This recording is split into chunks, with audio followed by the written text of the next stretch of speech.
Gravando. Tá gravando, né? Tá. Então vamos lá. Bom dia. Bom dia. Como estão? Vocês estão bem? Estão todos bem? Sim, professora. Sim. Vocês estão conseguindo visualizar minha aula ou não? Não. Não? Carol, tu tá me mandando roupa, Carol, no WhatsApp. Ah, tá, porque foi antes. Agora que chegou. Agora vocês estão conseguindo visualizar? Sim. Sim. E Oi, Marcela. Oi, professora. Tu viu meu filho? Ou tu chegou depois? Deixa eu te mostrar. olha como eu sou lindo. Esse é o Frodo? É o Frodo, gente. Que arrependimento do nome dele. Oi, tô lindo. Ele tá chateado comigo hoje. Que eu não tô dando muita atenção. Tive que gravar uns vídeos ainda agora. E aí ele não tá muito satisfeito comigo. Bora lá, amores. Carlos tá aí, Carol, Raíssa, Ingrid. Cadê Rafa. a Karine, Thalia, Lorena, Ana Paula e Fabi? É isso? E eu? Gabriel. Você.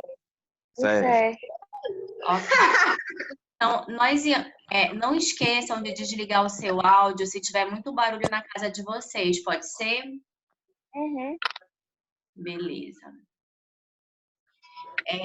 Eu falei na semana passada que a gente ia ver quimioterapia e radioterapia hoje.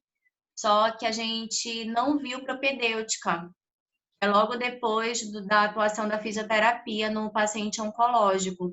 Então, a gente vai ver hoje propedêutica oncológica. E aí, na semana que vem, a gente vai ver quimioterapia e radioterapia, a diferença, tá? Eu não lembro, eu já postei algum artigo sobre químio e rádio lá na plataforma? Tem, Parece. tem um sim. Tem um? Tá, Tem. tá ótimo. Então, olhem só.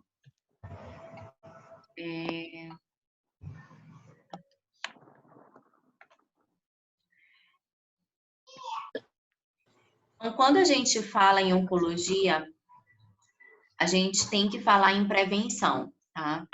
Claro que algumas pessoas elas acabam tomando medidas muito drásticas em relação à prevenção e acabam sendo muito julgadas. Por exemplo, a Angelina Jolie, né? Ela tem um histórico de câncer na família dela e ela acabou fazendo a retirada da mama para prevenir um futuro câncer.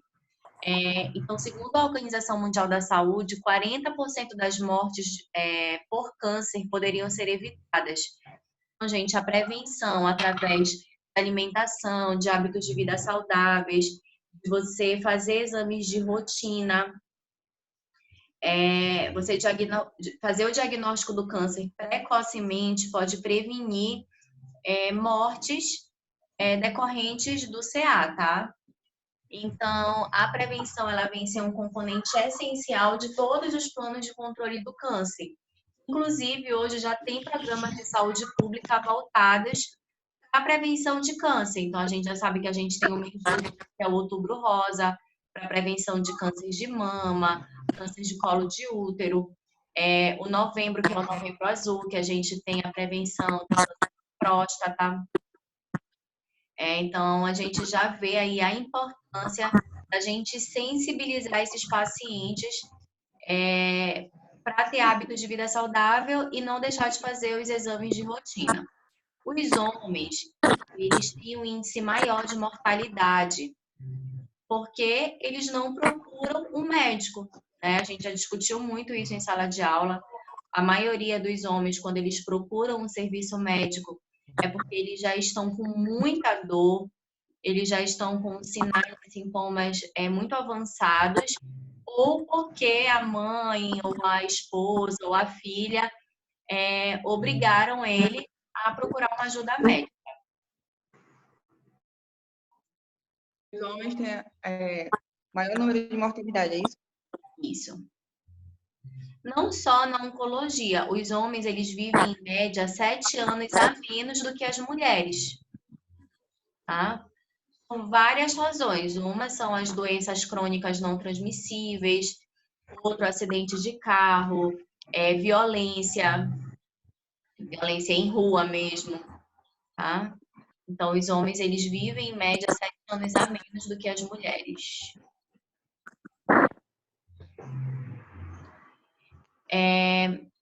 Então, uma vez que o câncer é uma doença cujo processo tem início com um dano a um gene ou a um grupo de genes de uma célula e progride quando os mecanismos do sistema imunológico de reparação ou destruição celular falham, a pergunta que cabe, então, é: quais fatores podem contribuir para o desenvolvimento do câncer? Nós temos os fatores extrínsecos e os fatores intrínsecos. Vocês sabem a diferença? Não. Os intrínsecos do organismo.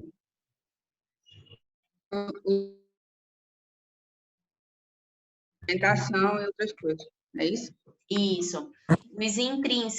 Os intrínsecos são do organismo e os extrínsecos, eles são de fatores ambientais e hábitos de vida. É isso que a Marcela explicou. É porque falhou aqui, Marcela.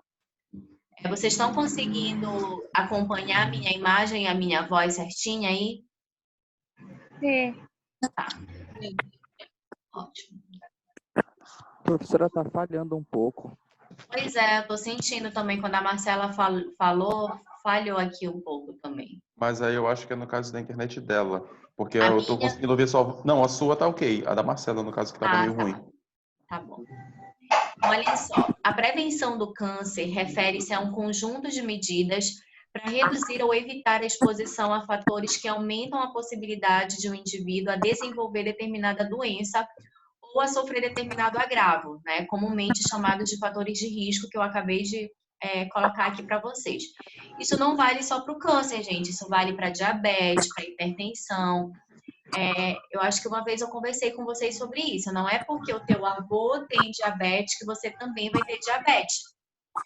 Não é porque o seu pai ou a sua mãe são obesos que vocês também serão obesos. A qualidade de vida ela vai interferir diretamente na tua condição de saúde. Então, o ambiente físico ele é muito importante em relação aos fatores externos, a herança genética em relação aos fatores intrínsecos e comportamentos ou costumes próprios de um determinado ambiente social ou cultural. O grande exemplo que a gente tem aí é o da China, né? Então, um costume cultural deles de comer pássaros mortos, morcegos vivos, acabou tendo uma mutação de um vírus que ocasionou essa pandemia, né? Então, o ambiente cultural e social também pode influenciar a determinada patologia, inclusive o câncer.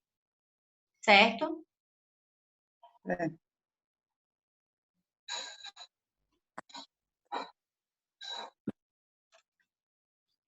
aqui eu coloquei algumas causas, né? A gente sabe que o risco do câncer em uma determinada população depende de condição social, ambiental, política e econômica que rodeiam, bem como das características biológicas dos indivíduos que a compõem.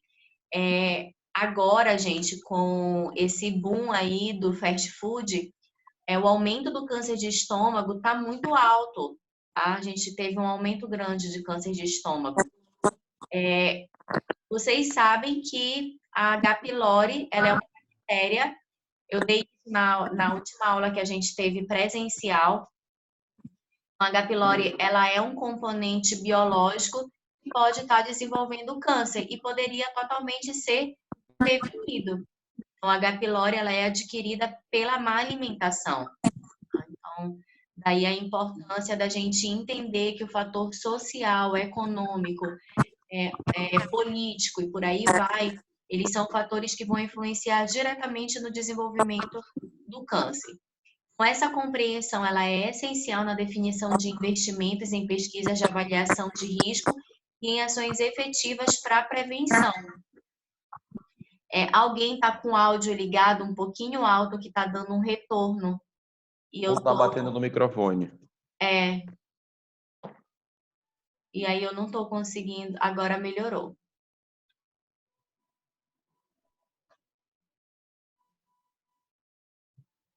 Então, mesmo se considerarmos que o conhecimento do mecanismo causal dos diversos tipos de câncer não seja completo, na prática do ponto de vista da saúde pública, a identificação de apenas um componente pode ser suficiente para grandes avanços na prevenção a partir da escolha de medidas preventivas.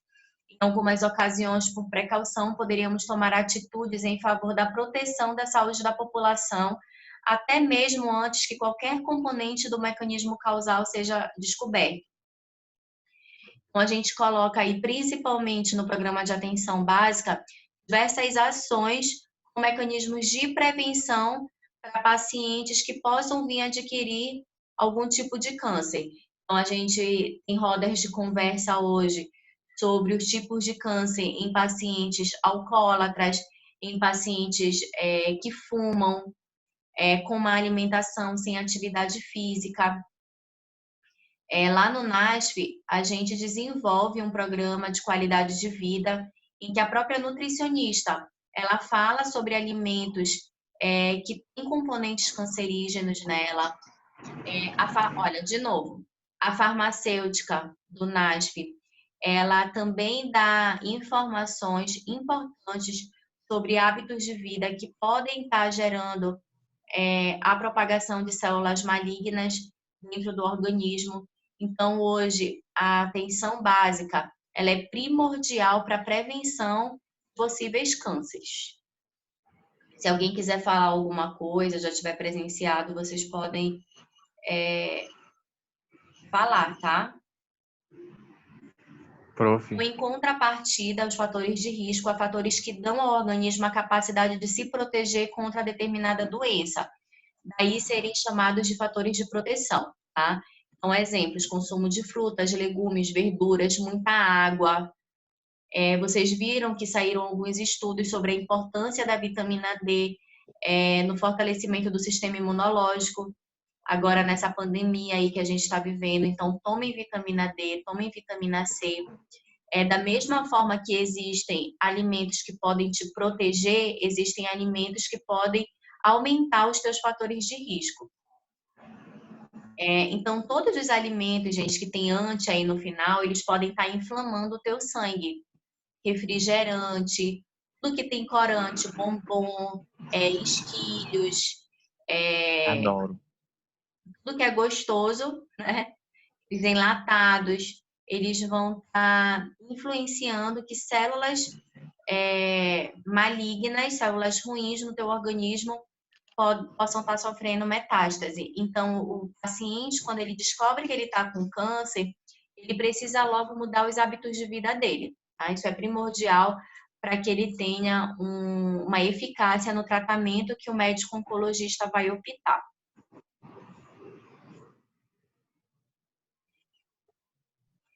Então, os estudos dos fatores de risco e de proteção, isolados ou combinados, têm permitido estabelecer relações de efeito, de causa e efeito com determinados tipos de câncer. Porém, 3 aspectos devem ser enfatizados, tá? Então, vamos ver quais são. O primeiro é que nem sempre a relação entre a exposição a um ou mais fatores de risco e o desenvolvimento de uma doença é reconhecida facilmente, especialmente quando se presume que a relação se dê com comportamentos sociais comuns, como a alimentação, por exemplo. Não é porque eu comi algo que eu tive câncer que o Sérgio, que também comeu esse alimento, ele vai ter câncer, tá? Um exemplo. Ou assim como não é porque a minha mãe teve câncer de mama que eu vou ter também. Gente, teve um estudo, eu acho que eu já comentei isso em sala de aula com vocês também, e fizeram com um grupo de famílias, a mãe, 2 filhas, a avó, e elas tiveram, a mãe, a avó e uma das filhas tiveram câncer de mama. A outra filha não teve câncer de mama. A grande questão era, o fator genético influenciou mais do que os fatores externos? E aí foi comprovado que não. E as três, elas tinham o mesmo hábito de vida, elas se alimentavam com o mesmo tipo de alimento, elas eram sedentárias. E a filha que não teve o câncer de mama, ela não se expôs aos mesmos tipos de hábito de vida. Ela era uma paciente que praticava atividade física, que não comia produtos industrializados. Então, esse estudo comprovou que os hábitos de vida influenciam muito mais do que os fatores genéticos. Entenderam? Prof. Oi, Gabriel. É o Gabriel que está falando? É. Diz, amor. Não, só queria saber se você não estava me escutando mesmo, porque... Tô te escutando.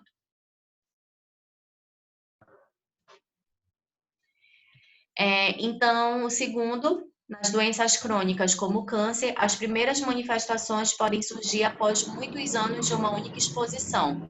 Então, radiações ionizantes ou exposições contínuas, que é a solar ou o tabagismo, por exemplo, que seriam grandes fatores de risco.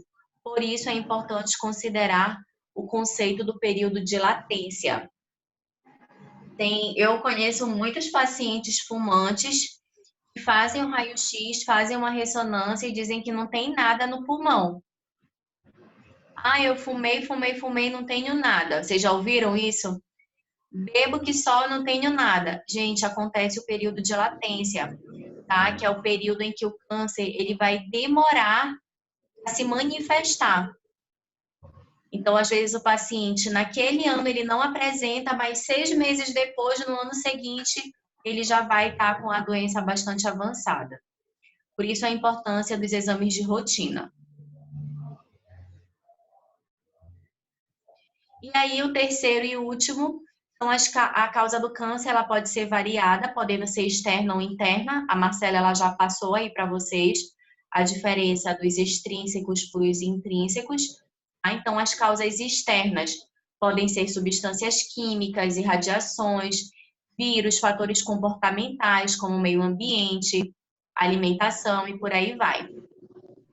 Então, os fatores externos, gente, são a causa de 80% a 90% de fatores ambientais, tá? Então, fatores ambientais, eles são muito mais fortes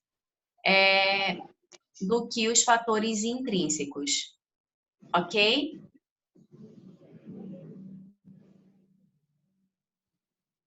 Quantos por cento, professora?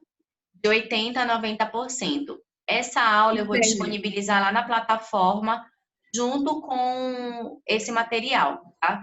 Então, a causa externa, os fatores ambientais, de todas as causas de câncer, 80% a 90% são relacionados a eles, aos fatores externos.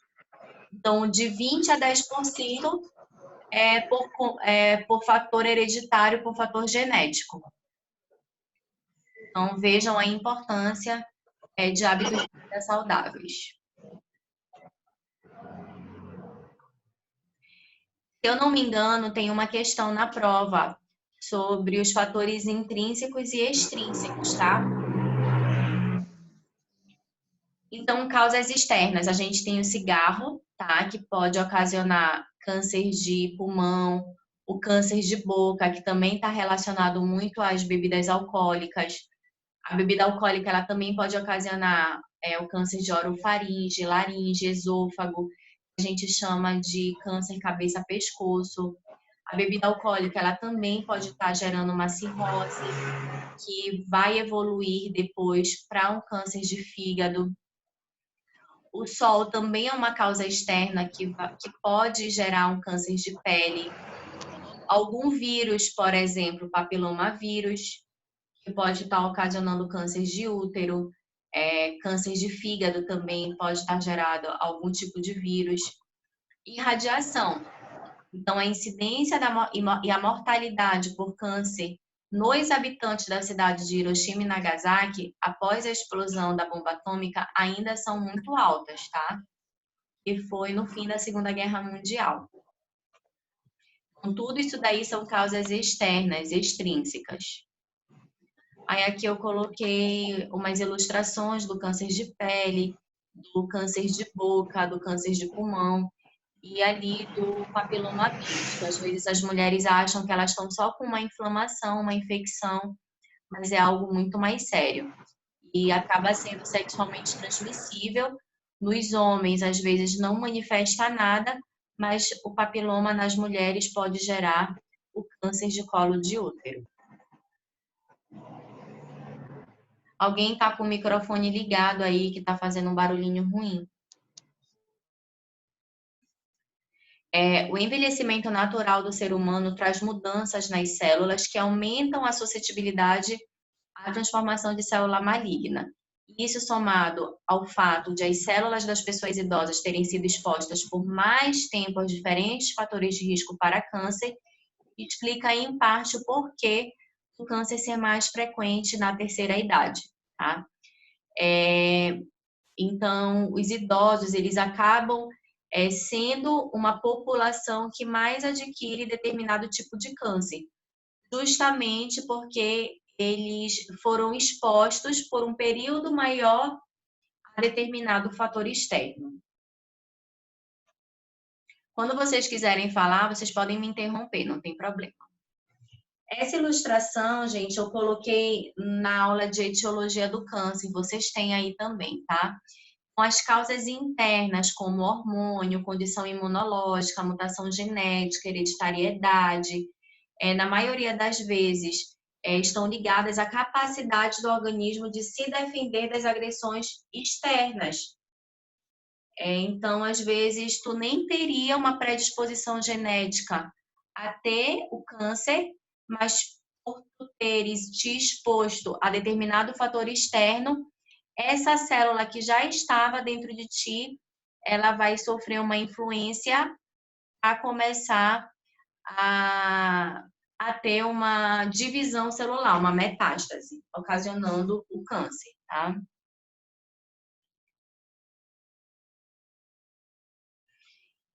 Apesar do fator externo exercer um importante papel na formação de tumor...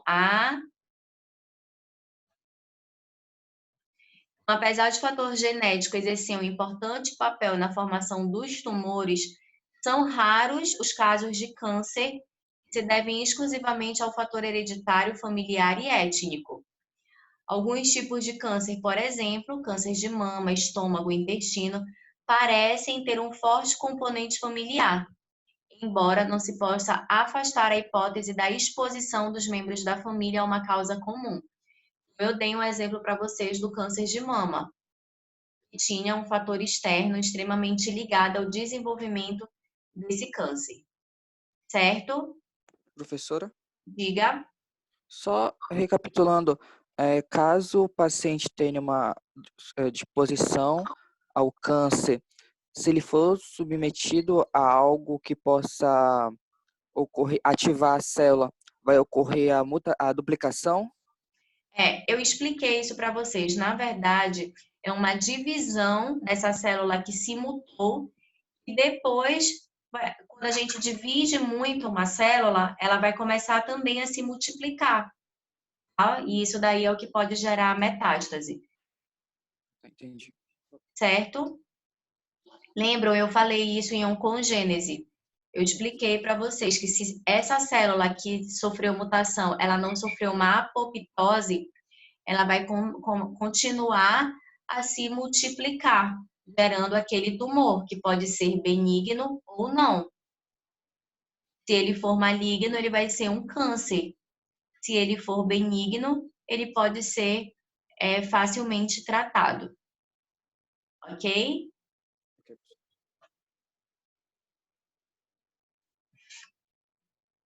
Gente, essa aula, eu quero mais que vocês tenham a consciência, tenham a sensibilidade de conversar com os pacientes de vocês sobre a importância de bons hábitos de vida. Tá? Eu quero que vocês tenham uma percepção de que os hábitos de vida, eles influenciam muito mais do que os fatores genéticos. Tá bom? Se vocês sabem que alguém da família de vocês tem câncer, protejam. Olha, tá acabando o nosso tempo, mas aí eu vou mandar de novo para o Carlos o link, tá?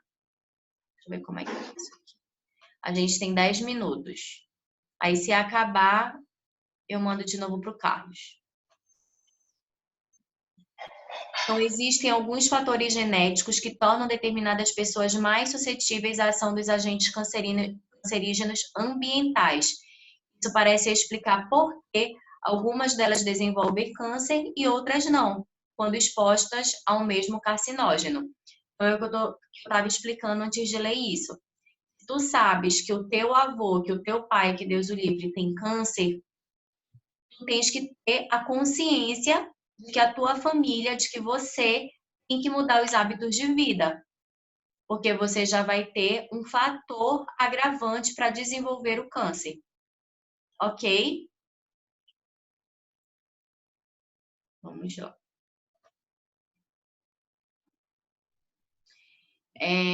Então, as causas externas e internas podem interagir de várias formas, aumentando a probabilidade de transformação maligna das células normais, ou seja, que as células normais sofram uma mutação.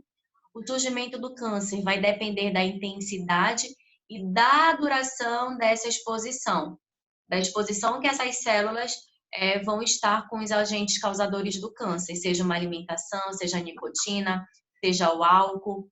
Então, por exemplo, o risco de uma pessoa desenvolver câncer de pulmão é diretamente proporcional ao número de cigarros fumados por dia e ao número de anos que ela fuma. Certo?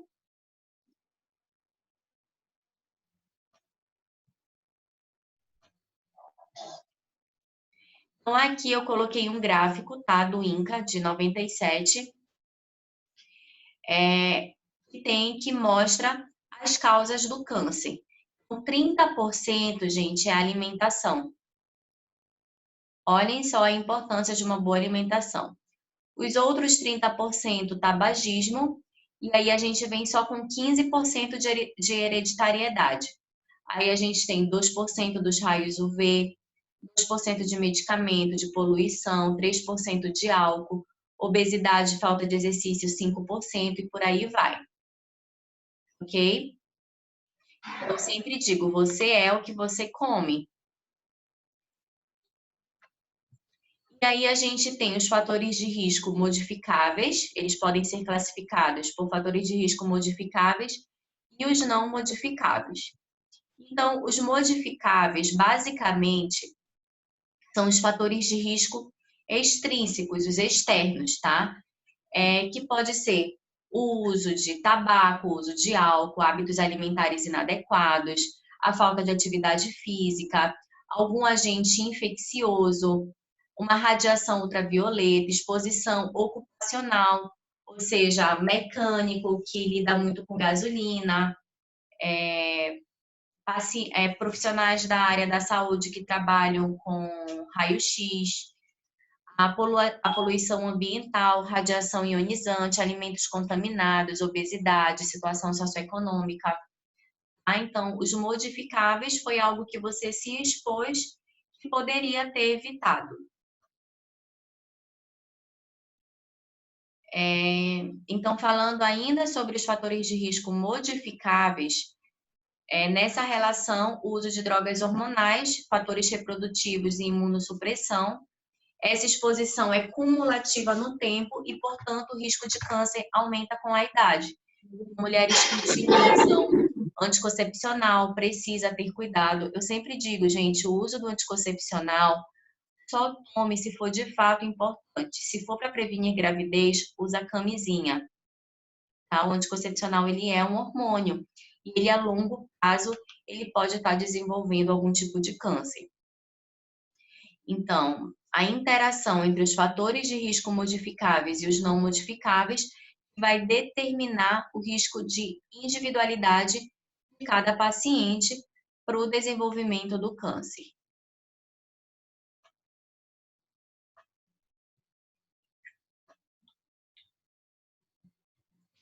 Algumas dessas mudanças dependem somente do indivíduo, enquanto outras requerem alterações em nível populacional e comunitário. Por exemplo, nível individual, a interrupção do uso do tabaco, a interrupção do álcool, a interrupção de alimentos industrializados, e o nível comunitário, introdução de uma vacina para um controle infeccioso. Exemplo, a gente já tem aí a vacina para o HPV. Tá? Então, isso daí a gente chama de um risco modificável comunitário, algo que o governo pode estar entrando para prevenção de um futuro câncer. Ok?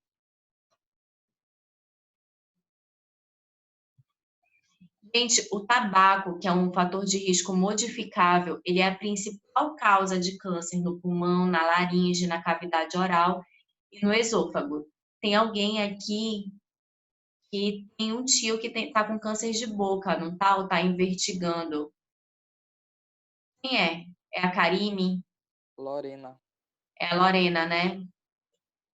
Tá. Tem um importante papel no câncer de bexiga, leucemia mieloide, pâncreas, colo do útero e outros. Quando a gente retornar, nós vamos retornar com os seminários. Tá? Os seminários, eles vão ser as especificações do câncer. Então, a leucemia mieloide, câncer da parede abdominal, câncer de estômago. Então, a gente vai ver um por um. Câncer de pele, câncer de pulmão, câncer de próstata, câncer de colo de útero. Tudo isso vai ser visto nos seminários, tá?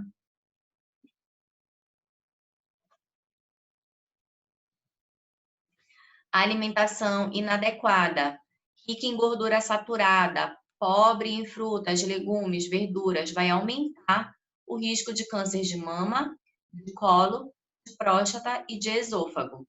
Então, pensem bem antes de ir lá e tomar aquele sorvete com a batata frita e um sanduíche. E um copão de refrigerante. Por favor.